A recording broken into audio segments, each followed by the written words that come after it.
राज्य रे who who होई बढ़िबारे लागिछि तापमात्रा। तेबे ग्रीष्म प्रवाह को दृष्टि रखी राज्य सरकार एक बड़ा निष्पत्ति नेइछंती पिलांक पाई। तेबे स्कूल समस्त छात्र छात्री रही एही गुरुत्वपूर्ण अपडेट। तेबे ता पूर्व चैनल को एबे ही सब्सक्राइब करी पाखाई घंटी चिन्ह को फटाफट दबाई दियंतु। ग्रीष्म प्रवाह को दृष्टि रखी राज्य सरकार पुणी स्कूल समय रे परिवर्तन करिसेंती। एप्रिल 2 तारिख सकाळ स्कूल करने को निर्देश देइथिले मुख्यमंत्री। सेथिपई प्रथम द्वादश श्रेणी पर्यंत सकाळ 7टारू पूर्वाह्न 11:30 पर्यंत स्कूल गुड़िक चलुछि।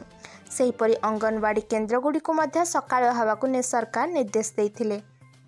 तेबे अन्य पक्षरे प्रबल मात्रा ग्रीष्म प्रवाह बढ़िबारे लागिछि। तेबे ताहारी मध्यरे बलांगीर जिला शिक्षा अधिकारी पक्षर एक निर्देशनामा जारी करा जाइछि। निर्देशनामा अनुसार बलांगीर जिले में सकाळ स्कूल समय सामान्य परिवर्तन करा जाइछि। जिले में प्रथम और द्वादश श्रेणी पर्यंत सकाळ 6:30 10:30 पर्यंत खोलिबा को निर्देश दिया जाइछि। तेबे एही पदक्षेपटी सारा ओडिशा रे लागू होबा दरकार कि नहीं निहाती भाबरे कमेंट बॉक्स से कमेंट करी जणांतु।